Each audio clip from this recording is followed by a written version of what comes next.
Hi everyone, this is CACIA Zhu and you're watching CACIA Murmur.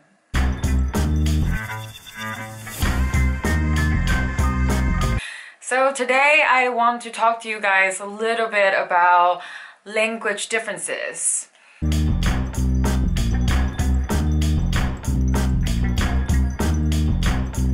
I always really love language. I think it really comes from the fact that I'm very interested in people and I'm very interested in different culture, and I think when you learn a different language, it gives you another pair of eyes, and it gives you like a different sense of logic in a way. Yeah. And I was just always fascinated with people with different culture that are different from me. Unlike people who are xenophobe, I am very much a xenophiliad, which is I love everything that's foreign, and as a matter of fact, sign me up for everything that's foreign. I want to know. I'm more than curious.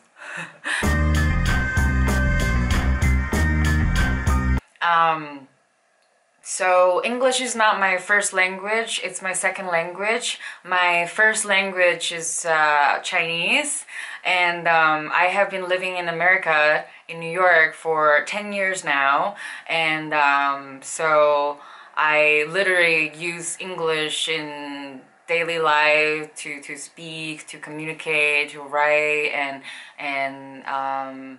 yeah.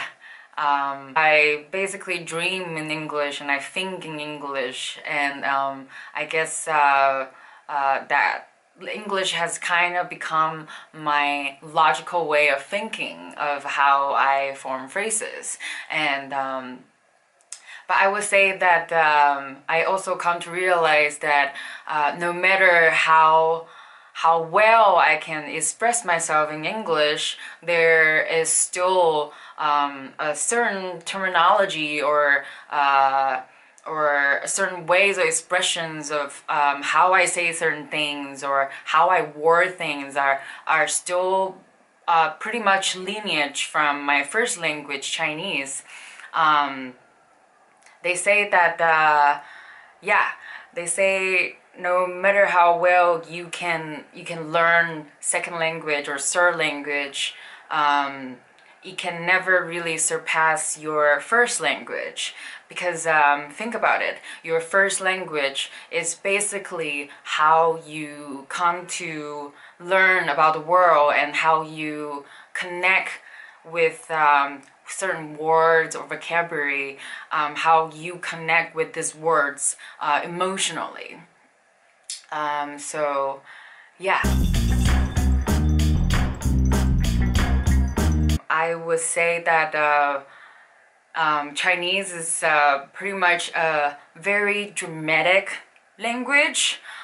For example, we never say I'm good. We always say I'm very good. Like nobody would say 我好. It's always 我很好. There's always a degree to describe your mood. So there, and then there's also another layers of when we say certain adjective like I'm fine. Yeah, we will have to add another adjective to decorate the adjective, which is when is an adjective that is addressing to another adjective that becomes an adverb. So Chinese usually have just very, very wild range of this expression that you can go. But I wouldn't say that Chinese is necessarily the most difficult language grammatically. I would say that grammatically Chinese is actually very simple, because we don't change our verb according to who is addressing is. We like all the verbs are the same. Like you don't say I am doing or I've done. There's no like that kind of changing in terms of present tense or past tense or future tense. And in terms of he and she actually sound exactly the same. 他跟他，他跟他，他跟他。Do you know which one is he, which one is she? Is the same. And but we still do have a different way to say present tense or past tense. We just add the tense. We just add the in the past, or I am now. 我现在 I am now. So we basically add now, and we basically add past, and then that becomes past tense and present tense. So that is what I mean by Chinese is not really a grammatically difficult language.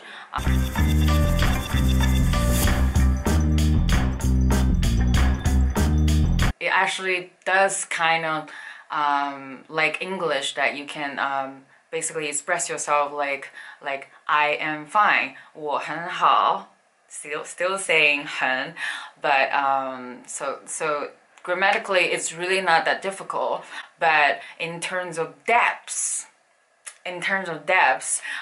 there is definitely so much.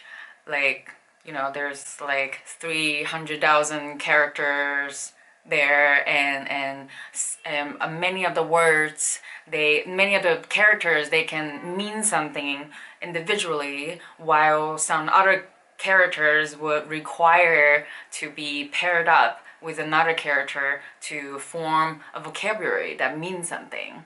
So I would say that in terms of Chinese, for example, in English, you can say this is beautiful, this is pretty. You use that to describe something is beautiful. But in Chinese, there may be a million ways that you can say something is very beautiful.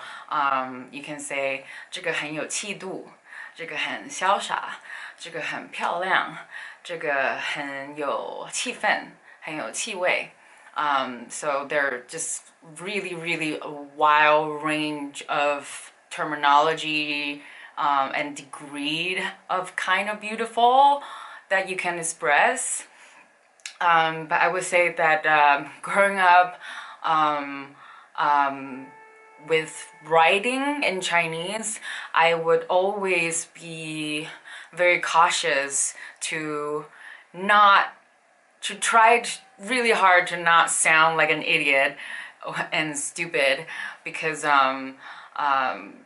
the language is just so rich and full of so much way to express yourself, and it can feel overwhelmed when you want to describe something or put anything into a context, and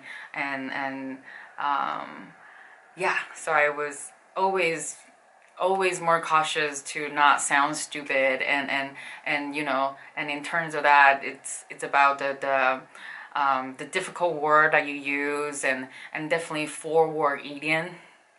four-word idiom is it's kind of like English slang, but a lot of them they're called four-word idiom because they're all four words. They're all formed by four characters, and here are some example of why Chinese is such a dramatic and rich language.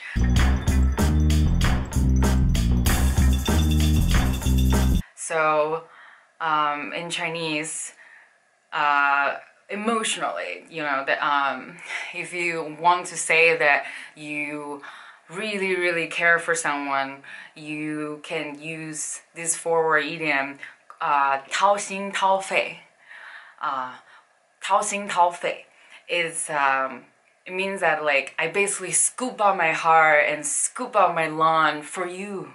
That's how much I care for you, that I'm willing to scoop out my heart and scoop out my lung to give it all to you because I care for you. That's how much I care for you.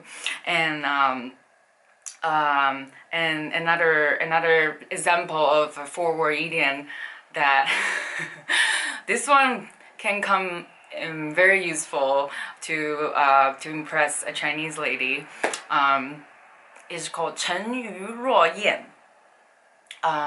So 沉鱼means basically a fish drown. How can a fish drown, right? Fish supposed to be in the water. They're able to breathe under the water, but how can a fish drown? Wait for it. And 落雁. Yen is like a kind of big bird, and 落 is fallen. So how can a big bird be falling? Birds, they would just spread their wings and fly, right? But how can a bird be falling, and how can a fish be drowning? It's because they're in the phase of someone that they're really attracted to, and it made them a little shy, and then it made you lose what your natural capability. So if you want to tell a girl or you know, a guy that you're very infatuated with them, you can use this 沉鱼落雁. Like, you made me lose myself. See, but so that's how dramatic Chinese is, you know, when it comes to all this terminology or expressing your love. There just are so many ways that you can tell someone how much you love them or how much they mean to you and how much you care. And but coming back to English, I think that's actually why I love English, for its more direct language, and I'm not saying that it's not a deep language. As you know, for as long as I've been learning English, I'm still learning. I still have words that I don't know, so I constantly ask questions if you know, if I catch a word that I don't understand, or if I hear slang that is, wait, what was that? And I'm constantly also readjusting myself with certain words that I would use. For example, for a while I really love saying word. For those of you who don't know what that means, word. See, you can use it in so many ways. You can say that let's go dancing tonight. Word.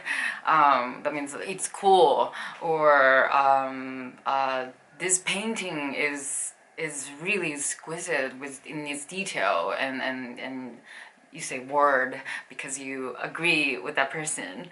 And so for a while I really liked saying that word. And also with certain curse curse word. You have to learn a language first with this curse word, right? So with curse word, I think cunt. I really think this word is actually kind of cute. I know that it's still kind of sound like, you know, cunt, like it has a cunt word, but think about it. My name is CACIA, so I'm attached to the letter C, so I just think it's a cute word. So I love to kind of make fun of how an English speaking person can come off as treating that word over seriously. I'll just be like, cunt down. See, how fun is that word? There's like, or cunt on. Cunt on. And and I guess another thing with English is that yeah, I mainly use English as a way to communicate, and so I often not trying to use like a big terminology or a very smart way of saying things, and which is some of my friends say that my English writing can come off sounding like an angry teenager. I guess that's that really has to do with you know, I'm not trying to address the way that I express it. I'm more interested in just communicate and then make you understand my meaning. And oh, another thing with certain things certain things I use. I use fucking a lot, but I don't say it like, oh, fuck your mother, fuck you, fuck you, fuck you. I don't say it like a verb that much. I don't use it in an aggressive way. Most of the time I use it's more as an adverb. So for example, I'm saying I'm fucking hungry. Let's fucking do this. So it's I often use fucking as a way to be upbeat and to emphasize what kind of mood I'm in, you know. Yeah. So I apologize if sometimes I use fucking too much, and some of you might find it very abrasive or kind of offensive and shocked, but my intention is really not to offend. My intention is to just play it and be really honest and open about my feelings, and yeah, maybe I use it too much because it's just such a fun word to say. This is such a fucking fun word to say, right? So yes, and another way, coming back to how I speak English, how I speak English as a second language coming from a Chinese first language person, is that I noticed that I use kind of a lot. I kind of use kind of a lot, or a little bit.